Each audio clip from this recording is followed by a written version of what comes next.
Hello everyone, praise the lord. ఈరోజు వీడియోలో Bible గ్రంథంలో నుంచి దేవుడిని ఏ విధంగా సేవించాలి అనే అంశం గురించి తెలుసుకుందాం.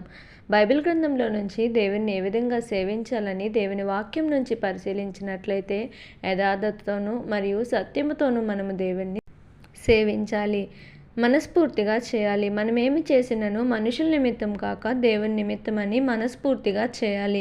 అదేవిధంగా పరిపూర్ణమైన నడవడితో మనము చేసేవారిగా ఉండాలి. నిష్కలంక జీవితంతో మనము దేవుణ్ణి సేవించాలి, యుక్తంగా సేవించాలి. యథార్థ హృదయంతో మనము దేవుణ్ణి సేవించాలి. పరిశుద్ధంగాను నీతిగాను అపవిత్రత లేకుండా మనము దేవుణ్ణి సేవించేవారిగా ఉండాలి. ఆత్మానుసారమైన నవీన స్థితి కలిగి మనం ఏ పనైనను చేయాలి.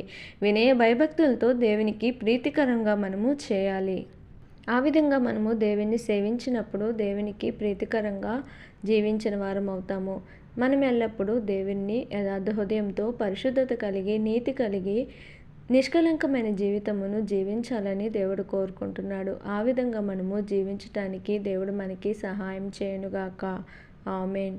Thank you for watching. Follow this channel for more videos.